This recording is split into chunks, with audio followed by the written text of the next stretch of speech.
Hi guys, welcome back. I'm Angie, a teacher in South Carolina. Now we all know how the summer vacation is looked forward to by all in Sundry. Having completed the school year successfully, it was time to embark on a journey home to Kenya, which went well. And it was time to return to the US for work. I embarked on this journey with all my heart. And of course, we always hope for the best, that the trip would be good.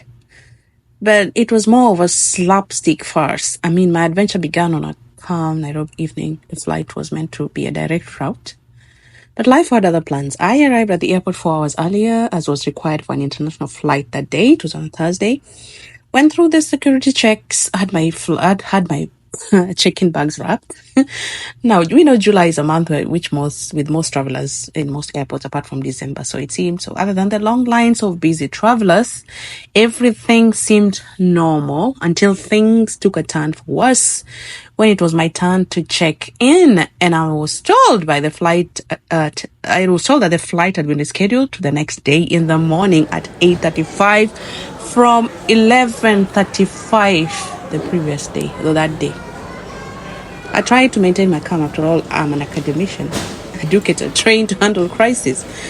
But I couldn't hold this. I demanded answers, which is why I was not informed earlier on. I demanded to speak to the supervisor, who had no tangible explanation and repeated the same thing I was told earlier. All the check-in attendants seemed so confused, as it seemed to have been an unexpected order from above. Now, they asked me to hold on for 30 minutes as they were organizing for how to rebook passengers to the new flight and organize for hotel accommodations, which we demanded for, as they seem to sideline citizens, as they say, like, we can go home, sleep, come back the next day. Meanwhile, the supervisor asked that I pay a visit to the sales desk and see if I could get any other help from that end. I looked at my luggage, which sadly hadn't been checked in yet, and imagined the distance I had to cover to get to the sales office. I felt lost at this point now. Despite that, I made the trip from Terminal 1A to Terminal D in Jkia. If you travel before, you know how far that is. I didn't get any proper response there, except that I should return to the check-in counters and get rebooked. I asked him to do so and spare me the trouble. Well, it turns out he couldn't because systems were down. Well, nobody knows whether that is true. I don't know. Well, seemingly I was on my own and had to fight for myself to get a boarding pass for my next day's flight and hotel voucher. I got my way with a trolley carrying my 48-kilogram check-in bags and 8-kilogram carry-on bag. Made my way again, this time passing straight through traffic to get to Terminal 1A. At some point, near Terminal 1A, I think, the trolley got stuck. I had to abandon it and pull the check-in baggage. I ran through security and realized that I had forgotten my carry-on bag. That's much later. I skipped the line and headed directly to the check-in counters. By now, you can see the passengers' anguish and frustrations. You can see it clearly in their eyes.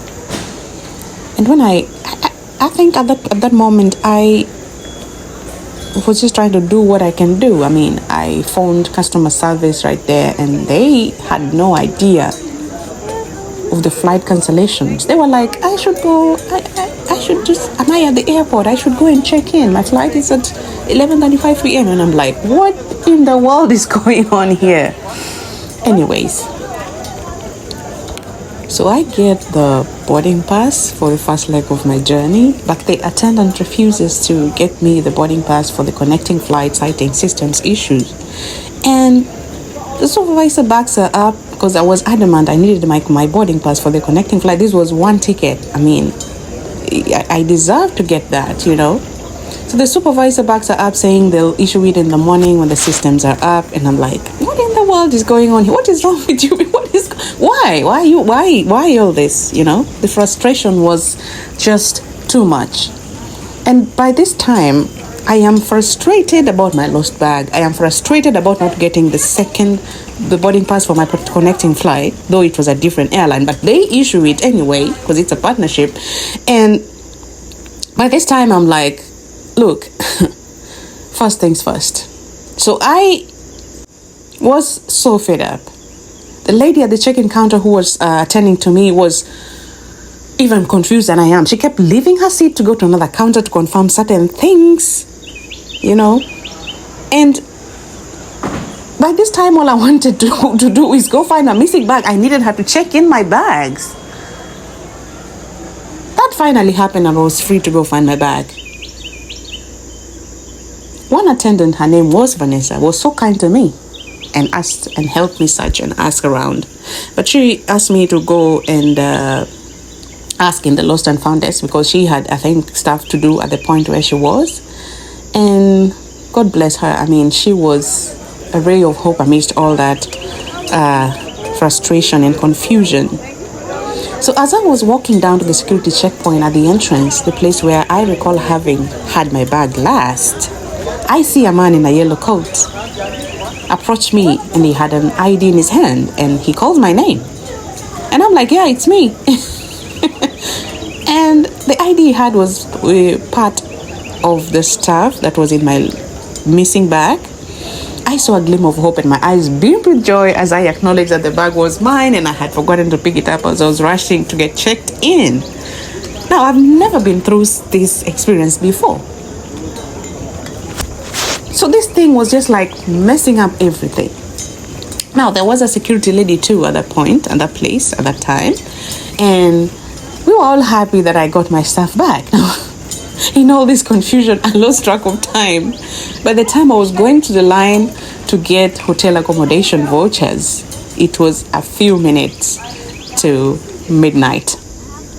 Minutes turned into hours, and the airport launch seemed like a bizarre social experiment where everyone began to bond over their shared misery.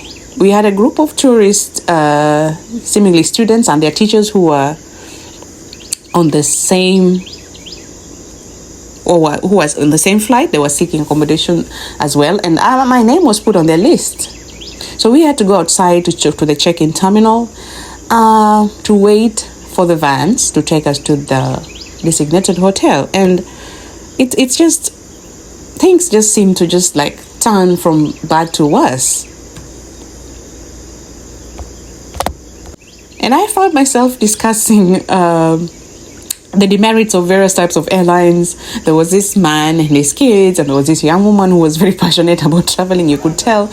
And there was this elderly lady in a leopard print dress who nodded sagely and said, "That's Kenya for you, always a surprise." And I agree, because this is something that we should have been told before we even got to the time where we need to check in. I mean, communication was lacking totally. So we realized how unhappy we were, how frustrated we were with the airline's lack of communication. Kenya Airways, you should have done better in terms of communicating to us in time that our flight was cancelled, was rescheduled and cancelled for that matter, because flight delays are a thing that are common, but how you handle the client is really key. And I'm not happy about the outright favoritism of passengers. I mean, Kenya Airways, you need to do better. You cannot treat your citizens like second-class citizens and treat international passengers like they are the first-class citizens. It's just not right.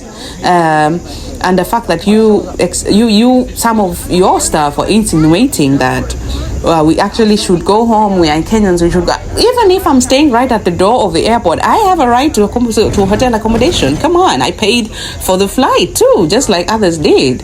I mean, it makes sense if there were different levels and classes of hotels for business class and economy class, that's fine. But just to say that blanket, like, look, it doesn't make sense. And I think that was a big letdown right there. And I felt for passengers in business class though, because they seem to have been in the same predicament as passengers like me who are in economy class.